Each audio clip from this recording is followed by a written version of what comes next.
trabalho, bem breve mesmo, e eu estou aberto para os questionamentos. Bom dia a todos, bom dia Blanca, professora Maria Vitória, professor Pedro, todos os alunos e convidados. Eu decidi fazer meu trabalho a respeito da Lei 13.784 de 2019.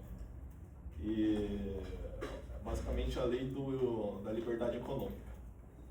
E o que me motivou a fazer o trabalho a respeito desse tema é porque eu particularmente gosto muito do tema economia. Eu faço outra graduação, faço relações internacionais, e o tema economia é muito bem abordado lá também. Então, por causa dessa minha familiaridade com o tema, eu decidi fazer o trabalho. O método que eu usei foi o método dedutivo, qualitativo, então fui na bibliografia, fui na Constituição também, me pedi alguns argumentos, né, para me fortalecer para fazer o trabalho. E no trabalho, dentro da pesquisa, né, analisando o cenário econômico do Brasil e analisando essa lei, eu me deparei com 3 questionamentos. O primeiro questionamento é que, bom, se temos uma tendência ao liberalismo econômico, né, a própria Constituição fala da livre iniciativa, como vencer o tanto de burocracia que o Brasil tem? Isso é um desafio. O segundo outro desafio diz respeito aos entes federativos. Temos estados e municípios que são independentes, têm autonomia para legislar. Então, como fazer com que a lei ultrapasse as burocracias de lugares que são peculiares na criação de suas leis? E o outro tema é que, se de fato existe a lei agora, e se a lei ela resolveu os nossos problemas estruturais no país. E cheguei à conclusão de que, bom, problemas burocráticos, de um modo geral, essa lei ela veio trazer soluções. Não resolver, mas trouxe soluções. Soluções essas que diz respeito a não ter alvarás de funcionamento para empreendimentos de baixo risco, dar uma flexibilizada ali no artigo 50 do Código Civil, que diz respeito a patrimônio do dono, do empreendedor e do sócio, né? E essa flexibilizada não é para enfraquecer o empreendedor, jamais, mas dar a ele a presunção de boa-fé.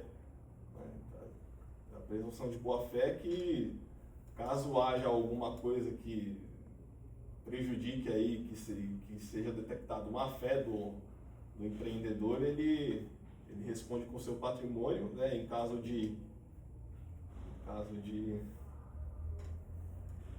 desvio de finalidade e em caso também de confusão patrimonial. Artigo 50, Código Civil. Código Civil, exato. O segundo problema é sobre a autonomia, né, dos estados e municípios em poder legislar, né, e esse é o grande desafio que o trabalho trouxe aí como tema, porque fica de fato impossível você implantar de uma maneira eficaz uma lei, porque, como eu já disse, todos os estados e municípios são autônomos na criação de suas leis e alvarás, enfim, são autônomos. E por último, eu queria falar sobre se a lei ela trouxe de fato a resolução de todos os nossos problemas estruturais. E óbvio que não. Eu acredito que a lei ela é um pontapé, né, para que isso ocorra, a resolução de problemas. Mas vivemos em um país de tamanho continental, né? O Brasil é enorme. E todos nós, o país tem suas perplexidades, tem seus povos, tem suas culturas e são muito distintas, né? Então, com uma lei só, resolver tudo isso seria impossível. Então, a minha apresentação sucinta é essa. Agora eu estou aberto a ser questionado. Vamos lá. Muito bom. Essa lei da liberdade econômica, né? Eu sempre falo, eu pergunto, na verdade, o seguinte, né? Você fala bastante da livre iniciativa. Qual a importância dessa livre iniciativa para o desenvolvimento econômico do país? Professor, a livre iniciativa, eu acredito que ela, ao passo que ela gera oportunidades, ela também desenvolve tecnologia, desenvolve emprego, e fomenta também a economia. Né? Então, eu vou falar de uma dor própria, né? Não um problema estudado, mas uma dor minha. Eu trabalho na mesma empresa há 23 anos. Eu tenho um cara mais novo, tenho 37 anos, mas estou lá desde os 15. Eu não sei o que é trabalhar em outro lugar. Né? E aí, em meio a... Trabalho numa montadora conhecida, e em meio a essas crises econômicas que teve aí, eu parei e pensei, bom, o que eu vou fazer da minha vida? Eu só sei montar caminhão. Né? Então, eu acredito que essa lei ela veio para facilitar para pessoas como eu, né? Pessoas que no momento de dor ou que tem alguma ideia na cabeça possa de fato exercer o empreendedorismo sem muitos entraves, ou com pouco dinheiro, ou com pouco investimento. E você acha que essa lei ela contribui para reduzir o medo? Porque eu vou até usar o seu trabalho, a gente fala de carga tributária, etc. E quando eu vejo o cara lá no escritório, ele quer abrir empresa, a gente fala que tem muito medo de empreender no país. Né? Você acha que essa lei contribui para a redução até do medo de empreender no país? Eu acredito que sim, professor.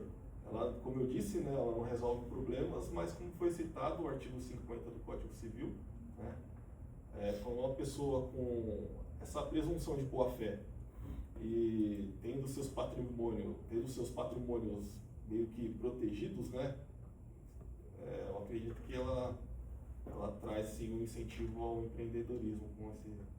E aí você fala dessa separação, então a lei ela trouxe mais, ela fortaleceu a separação patrimonial. Porque você falou lá, a gente até falou do artigo 50 do Código Civil, que é o 28 do CDC, a gente só troca pela teoria menor e maior. Mas você acha que ficou fortalecida, eu como empresário, o meu patrimônio pessoal, graças à lei da liberdade econômica, ele ficou mais seguro? Se o empreendedor ele está agindo de boa fé, sim, professor. Agora, em casos de má fé, acredito que aí o ônus da prova cabe a quem está entrando como autor do processo aí, né? E caso fique comprovado má fé, não, você vai responder com seu patrimônio, sim. Eu gostei do boa fé que eu precisava. Estou satisfeito. Muito obrigado por sua vitória. Professor, parabéns, Felipe, seu trabalho é muito interessante, até porque ele faz uma análise metajurídica também, além de ele pegar e discutir a questão jurídica, ele discute a questão social. Meus parabéns, seu trabalho está muito bom. Obrigado.